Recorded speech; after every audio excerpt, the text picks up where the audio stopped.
Jadi di Jakarta ada kesibukan untuk menyusun kabinet. Isinya apa? Tuker tambah ekonomi, bukan tuker tambah ekologi. Jadi dari awal kita bisa bayangkan kerusakan ekologi kita akan menjadi-jadi di era berikutnya. Karena nggak ada menteri yang diangkat secara volunteer oleh kekuasaan politik. Prabowo misalnya angkat, Dedi adalah menteri. Apa namanya, ketua BPN, Grace, menteri kehutanan. Tapi apa kapasitas dia? Apa kapasitasmu? Otak. Pemerintah nggak perlu otak, dia perlu dengkul.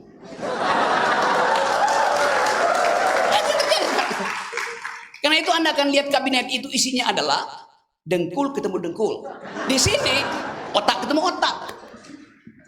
Jadi kita lihat kontras yang memungkinkan kita marah. Tapi kita sekarang berpikir kemana kemarahan itu kita muarakan ke dalam politik alternatif. Itu pentingnya membentuk kekuatan untuk mengatakan tidak pada birokrasi, tidak pada oligarki, tidak pada.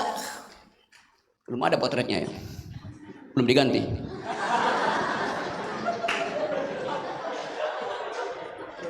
Kan saya bayangkan seluruh proposal kita hari ini dibuatkan executive summary 4 halaman, lalu kita serahkan pada seseorang yang akan mengganti orang itu. Mampu nggak dia berpikir tentang itu? That's our point. Kita mau hadiahkan apa pada kabinet berikutnya? Kalau yang dicerna di kepala mereka ada bagaimana APBN itu dibagi habis ke Banggar, badan anggaran yang siap partai politik. Jadi krisis itu krisis yang akan memungkinkan kita frustrasi ke depan. Saya nggak tahu berapa banyak kalian di sini yang ikut nyoblos. Saya udah 2 kali golput. Saya nggak percaya. 2019 kampanye persaingan antara Prabowo dan Jokowi. Satu waktu saya dengar kampanye Pak Jokowi. Kata Pak Jokowi, saya akan mencetak 20 juta hektar sawah. Oke. Pak Prabowo dengan cerdas menghalangi jalan pikiran itu. Dia bilang begini, Anda Pak Jokowi mau bikin sawah 20 juta hektar, airnya dari mana? Lalu Prabowo bilang, saya akan membangun 20 dam besar di Indonesia. Oke. Terjadi kompromi yang tidak disengaja di situ. Dua-dua nggak saling tahu. Lalu satu kali wartawan tanya ke saya, bagaimana pendapat Pak Rocky tentang soal itu? Saya bilang, saya tinggal di lahan 800 meter di rumah saya itu di Sentul, di ketinggian kira-kira 700 meter. Suhunya sangat enak, saya nggak perlu AC itu. Kalau malam hari suhunya bisa turun sampai 19-20 derajat Celcius. Itu suhu kamar pengantin.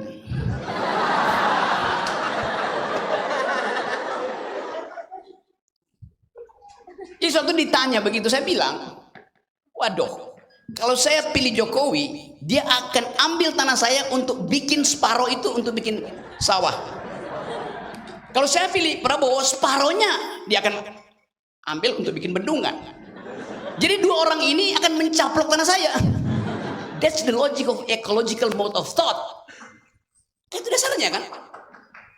Kemampuan kita untuk mendalilkan. Apalagi pula ini ada telepon. Bentar.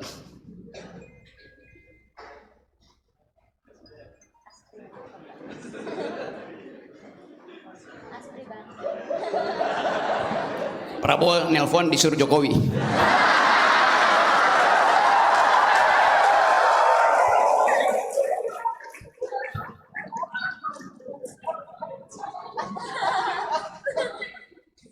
Mungkin ada intel di sini melaporkan ke istana.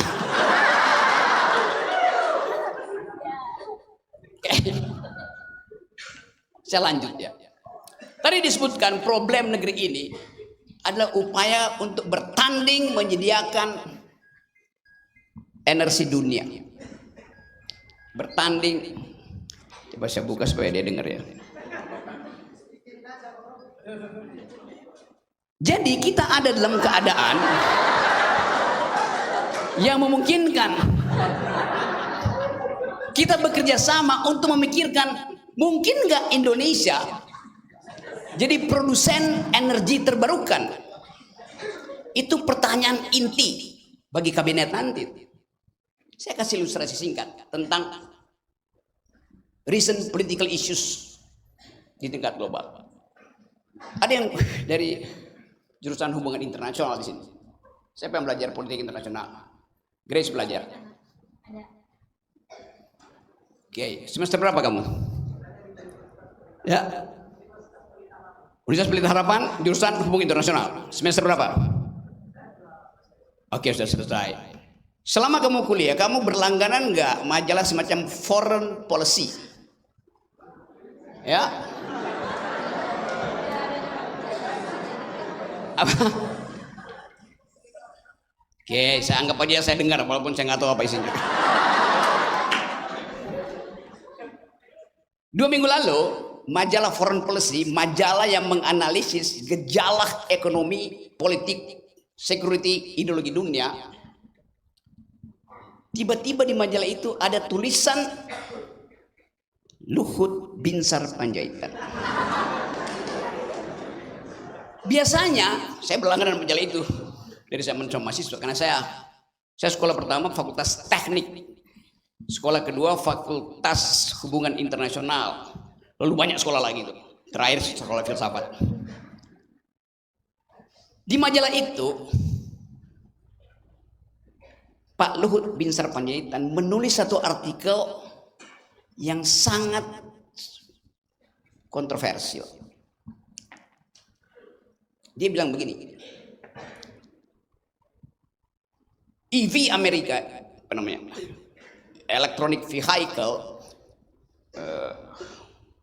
mobil listrik hanya akan tergantung pada nikel Indonesia. Kami Indonesia menyodorkan kerjasama soal nikel tergantung pada Amerika. Kalau Anda, sekarang saya tafsirkan sedikit mengancam artikel itu. Kalau Anda tidak mau, konsekuensinya Anda tanggung. Intinya begitu artikel itu. Mungkin 3-4 halaman. Agak aneh buat saya. Karena foreign affairs itu adalah memuat hasil kajian akademik. Sementara Pak Luhut Binsar Panjaitan bukan rektor Unwira. Bukan seorang akademisi, tapi seorang politisi. Jadi pertanyaan pertama, bagaimana mungkin artikel itu tiba di foreign policy, dan pasti akan dibaca oleh Joe Biden di dalam asumsi beliau, atau akan dibaca oleh investor-investor yang sedang melakukan riset tentang energi terbarukan, energi alternatif.